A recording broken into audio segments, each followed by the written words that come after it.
so they head back to Mysidia. And this is an important point because the elder of the town now believes that Cecil is the knight of the prophecy that's going to vanquish the darkness, blah, blah, blah, blah, blah. In the game, I'm not going to repeat that legend because you see it like 20 times and it's always super slow across the screen, like really slowly scrolling. And you get really irritated with it. And so basically, you know, a knight's going to come, he's going to kick some butt, blah, blah, blah, he's going to save the world. And so the elder thinks, hey, I think that's Cecil, and I forgive you for kicking me in the face. And Cecil's like, right on, man. They fist bump each other. That really happens. You got to play the game. It really happens. Okay, so now they still got to get to Baron.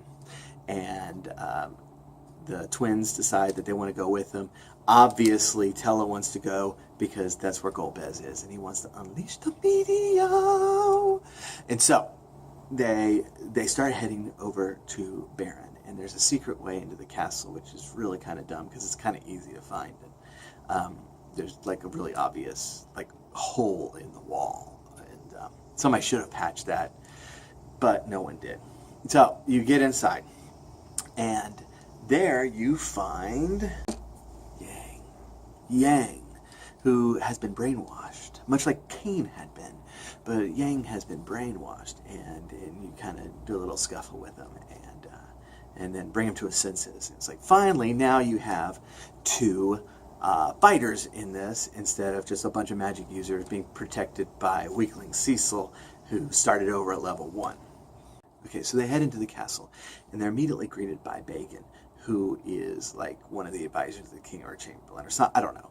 But he, you know, you tell him what's going on, and he's like, oh, we got to do something about that, and he joins the party. Now, immediately you're figuring out there's something wrong, right? Because I didn't make a perler of bacon. Furthermore, there's already 5 people in the party. That's the most the game can hold. So you know that if a 6th person joins the party, somebody's going to die, or somebody's evil. In this case, someone is evil, and it's Bacon. I know you weren't expecting that, but Bacon, who's like really this monster, and the twins are the ones who figure it out because they're like, hey, that dude smells funny. And he's like, what are you talking about?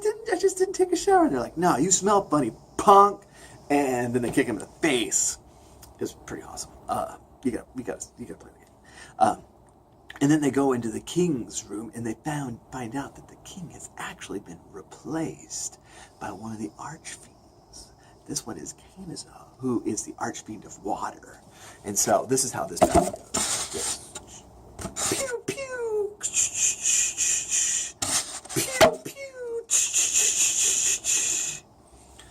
Like that. And you defeat him, and everything is awesome, and you're like, yeah, we've defeated the mighty Baron, but we haven't taken care of Golbez. So that is when our old friend Sid, now I barely mentioned Sid in the first video, but he's one of the engineers. He's an airship engineer in Baron, and he has like his hammer, and he's pretty cool. And he's like, hey, what's going on? You tell him, and he's like, oh, look, I'll join the party. I want to fight. And he joins the party. Now, you might have found out something wrong, because I made a perler of Sid, which means he's a good guy, right? But now there are 6 people in the party, and you can't do that in the game. So somebody's going to have to die. So as they're walking out there in this hallway, and Canizar with his last magic causes the walls to start coming in on you, like, and we're like, oh no, what are we gonna do? And the twins kind of look at each other, and they're like, hey, all right, we're gonna stop it. And they're like, no, don't do it. And we are, and they turn themselves to stone, blocking the wall. They're dead. These are like, this is an emotional moment. This was, I mean, for people who like the twins, this is like Eris level moment. If you don't know what I'm talking about, then don't look that up. You got to play the game. But it's an emotional moment. Now, for people who hate the twins, this is a glorious moment because they don't come back.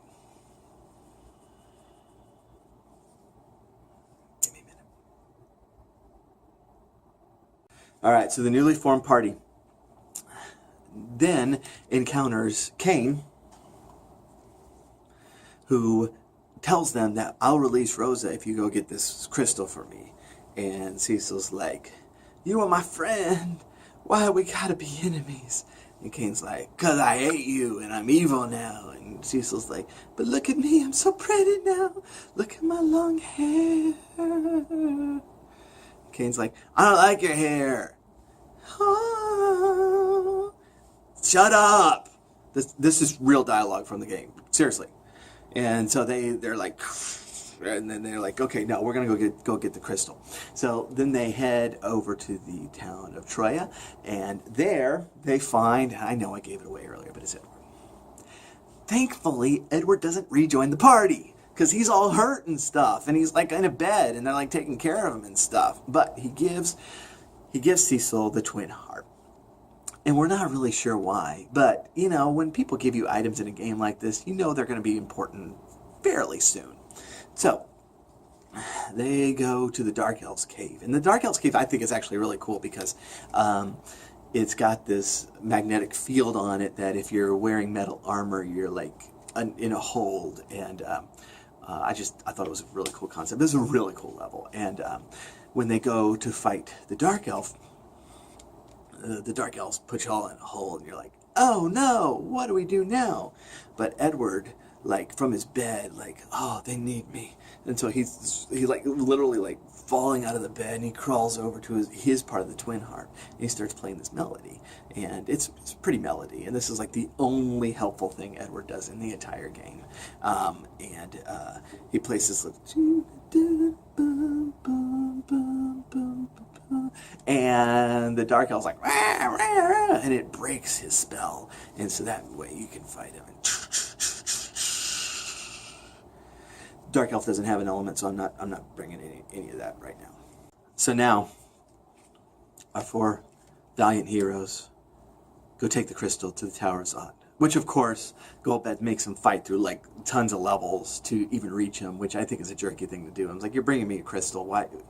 I guess he's hoping that they'll just die on the way and then they can go retrieve the crystal later. But you get up there, and then you've got to fight the Mage's Sisters, which is actually a really cool battle. And you have a little bit of strategy there because they're like, one of them puts on a wall. And anyways, I don't have perlers for them.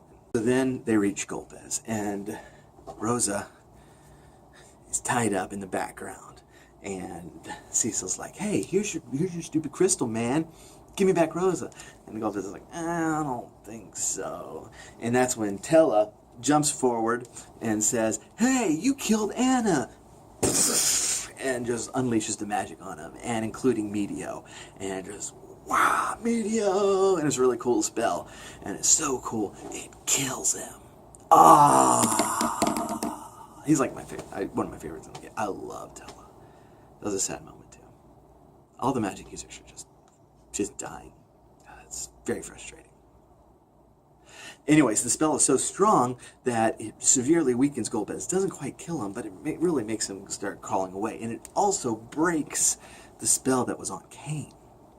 And so Golbez escapes, and Cain comes to his senses, and Cecil rescues Rosa. And then they start to head out. But that is when they encounter Valvalis, who is the Archfiend of Wind, and they have to fight that one. And so this is how that battle goes. What's wind?